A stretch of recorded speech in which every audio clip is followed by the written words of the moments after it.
Hello students, welcome to Raghav Pathshala. Last class में हमने आपके जो प्रश्नावली 3.3 थी अवयव के अंदर उसको खत्म किया था और आज एक छोटा सा टॉपिक डिस्कशन करेंगे। एक्चुअल में 3.3 के बाद आजानी तो विविध चाहिए थी, लेकिन 3.4 पहले हुआ करती थी। 3.4 पहले जब नई एनसीईआरटी आ गई है ना, उसमें 3.4 हटा दी, लेकिन उसका एक कंसेप्ट दे दिया व्यतक्रमणीय अवयव की। व्यतक्रम अवयव एक्चुअल में होता क्या, इन्वर्टिबल मैट्रिसेस जिसको बोला जाता है, उसके बारे में कंसेप्ट दे दिया कि ये होता क्या, उसका डिस्कशन करते हैं। फिर ये छोटा सा टॉपिक एक सवाल है आपके 3.4 के अंदर, वो कर लेंगे। फिर हमें विविधि करनी है, ज़्यादा आपको नई एनसीईआरटी के हिसाब से ही चलना है, ठीक है। ध्यान दो, इधर आपको पढ़ना है व्यतक्रमणीय अवयव।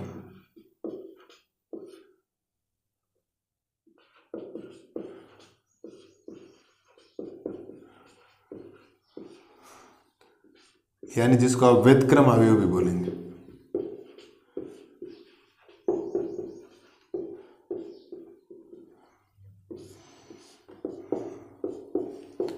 अब एक बात तो व्यतक्रम का मतलब क्या होता है। सपोज देर आपके पास एक ए अवयव होता है। कौन सा अवयव होता है? ए। तो इसके व्यतक्रम का मतलब है ए इनवर्स। ऐसे ए की घात -1 लगा दी।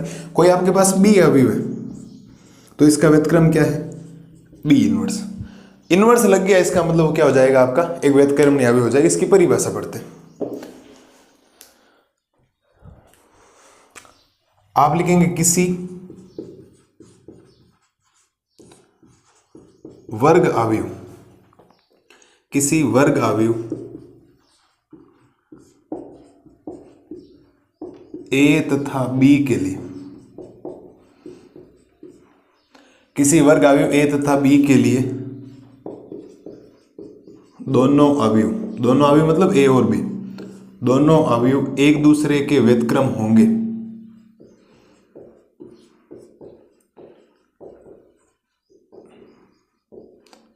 एक दूसरे के व्यतक्रम होंगे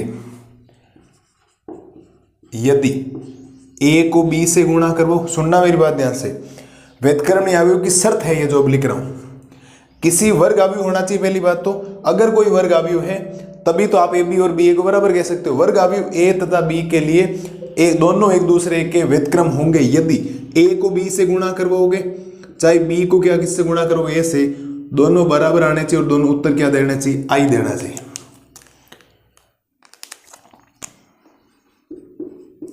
ध्यान से सुनना मेरी बात, मैंने क्या लिखी है मैं पूरा समझाता हूं आपको कंप्लीट।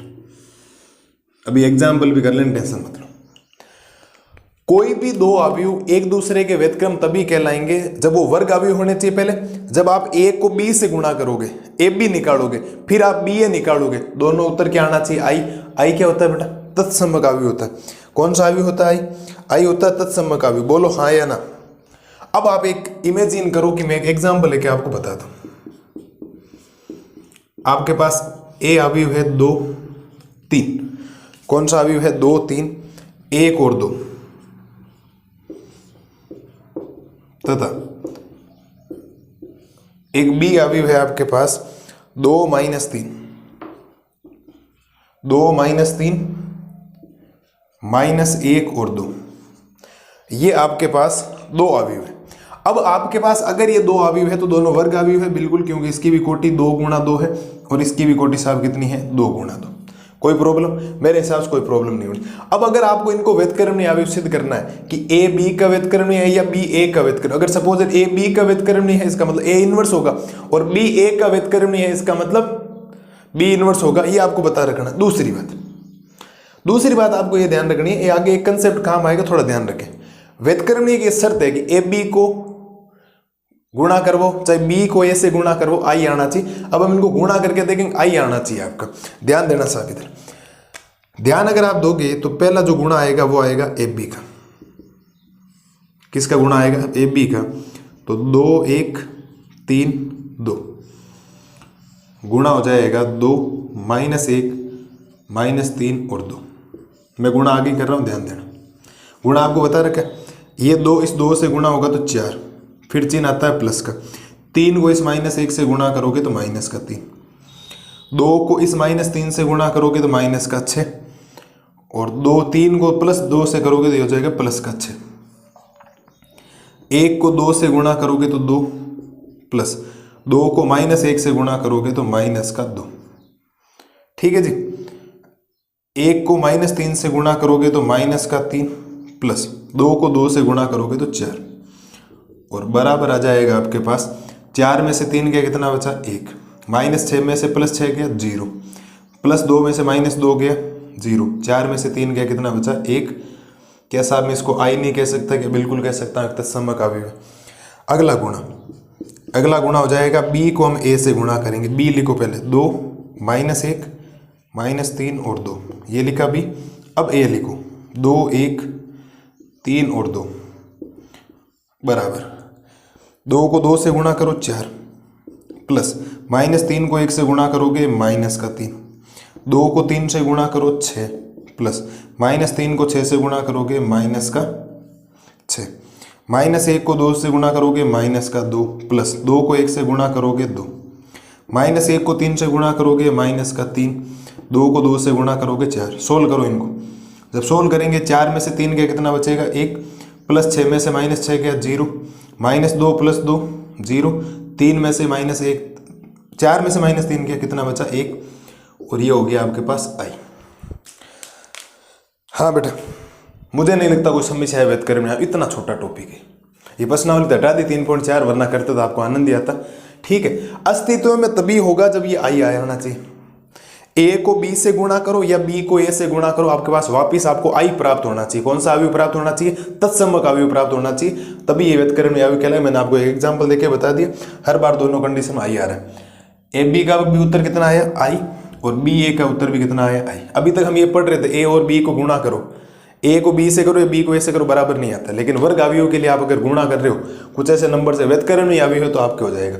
तो व्यक्तकरण अवयव क्या होता है, ये शर्त याद रखना, AB बराबर BA बराबर I होता है। इतनी चीज आपको क्या रखनी है, ध्यान रखनी। एक छोटा सा प्रमेय है जो आपको सीधा ध्यान रखना। जैसे अब मैं लिख दूं, इसको दर्शाने का तरीका क्या होता है, साइड में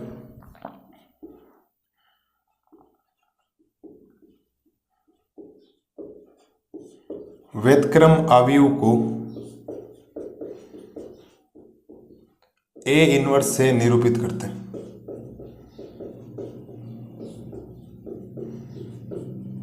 किससे निरूपित करता है सर?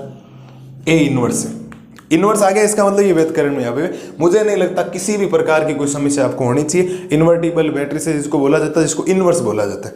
ठीक है, ये शर्त आप ध्यान रखना, दोनों एक दूसरे के व्यतक्रम तभी होंगे। अब देखो व्यतक्रम दोनों ही है, क्यों? अगर AB बोला है तो इसका मतलब B का व्यतक्रम कौन है? A, और BA बोला इसका मतलब A का व्यतक्रम कौन है? B। जो पहले आएगा वो व्यतक्रम है हमेशा दूसरे वाले का। इस बात को विशेष तौर पर ध्यान रखना। मुझे नहीं लगता व्यतकरण में अवयव, जिसको व्यतक्रम अवयव भी बोला जाता है, कोई प्रॉब्लम होनी चाहिए। एक शर्त होनी चाहिए, ये वर्ग अवयव होना चाहिए। किसी भी वर्ग अवयव के लिए दोनों एक दूसरे के व्यतक्रम होंगे। यदि आपको शर्त याद रखनी, AB बराबर BA बराबर I, ये शर्त है। सीधी डायरेक्ट एग्जाम में कोई आपके एबीसीडी में पूछ लेगा। एक एबीसीडी भी इसका 18वां था जो 3.4 का था, उसने यहाँ छोड़ा है कि आप उसको करें। बिल्कुल छोटा सा टॉपिक है, मैं नई एनसीईआरटी के हिसाब से आपको सारी चीजें बता दूं, कुछ भी छूटेगा नहीं। अब एक प्रमेय के बारे में देख लेते हैं और फिर आपको एक सवाल के बारे में देखना, दोनों साथ ही देख लेते हैं। अगली स्लाइड में 10 मिनट के टॉपिक नहीं, पूरे 5-7 मिनट इसमें लगेंगे, 1-2-3 मिनट का आगे टॉपिक। देखो आप एक बार इसको, एक ही चीज है, ये एग्जाम्पल आपको समझा। एग्जाम्पल में आपको AB को गुणा करो तो भी आई आया और BA को गुणा किया तो भी क्या है, आई आया। तो ये शर्त है कि AB बराबर BA बराबर आई। A को B से गुणा करोगे तो भी तत्सम का भी भाई, चाहे 3 गुणा 3 कोटि का होगा तो भी ठीक है। और B को A से गुणा करो तो भी तत्सम का अवयव आएगा। तत्सम का अवयव क्या, जिसका मुख्य विकर्ण क्या होना चाहिए, 0 होना चाहिए, अन्य सभी अवयव क्या हो, 0 हो। और ये व्यतकरण अवयव की शर्त है AB बराबर BA बराबर I। AB बराबर BA बराबर I। उम्मीद है व्यतकरण अवयव आपके दिमाग में बैठ गया होगा। अगली स्लाइड में करते हैं एक प्रमेय और एक आपको एक तरह का सवाल।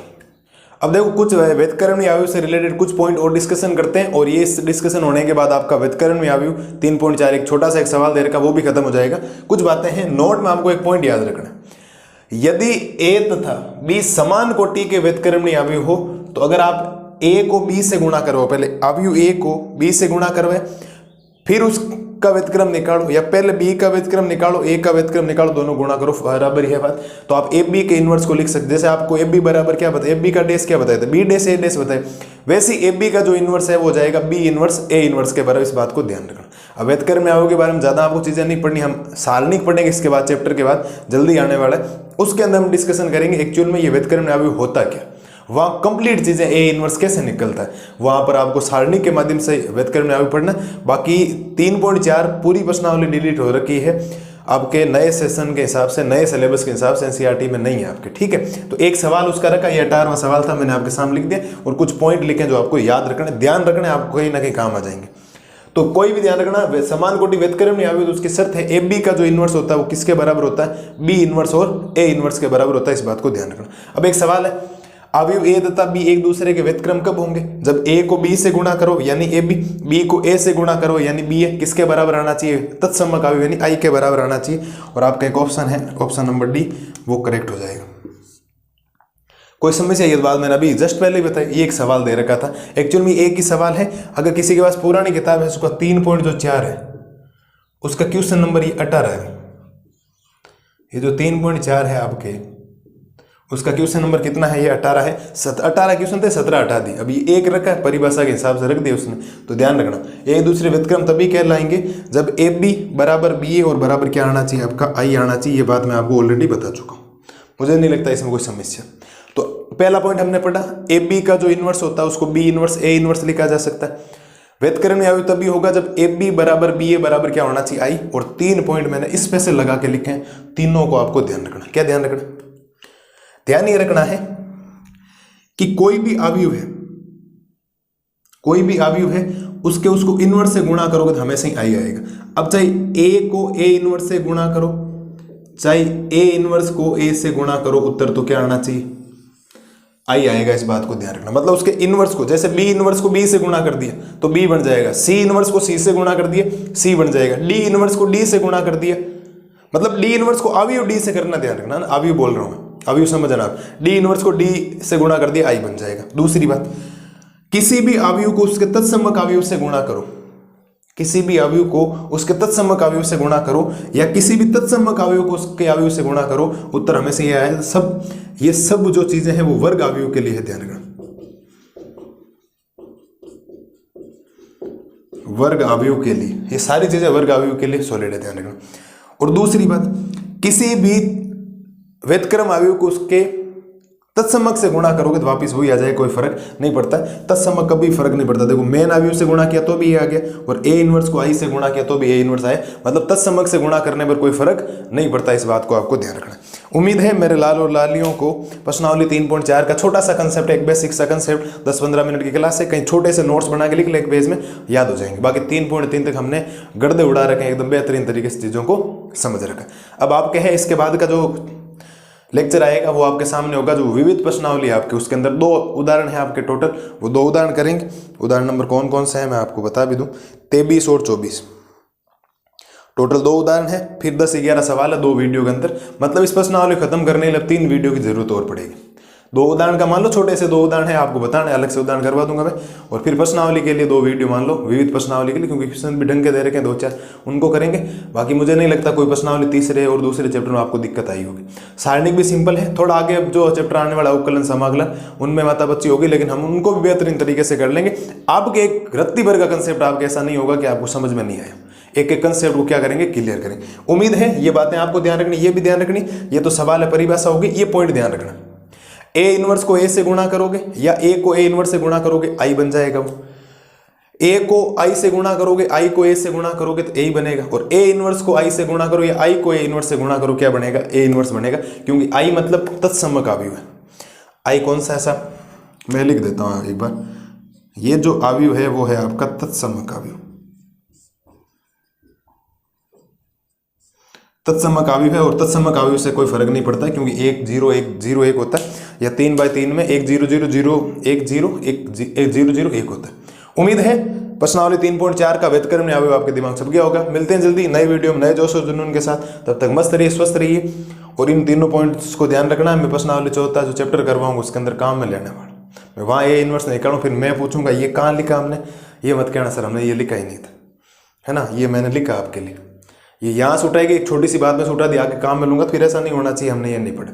ठीक है, मिलते हैं जल्दी नए वीडियो में नए दोस्तों के साथ, विविध प्रश्नावली के 2 उदाहरण 23 और 24 का सॉल्यूशंस। तब तक आप इनका रिवीजन कीजिए, मस्त रहिए, स्वस्थ रहिए, टेक केयर।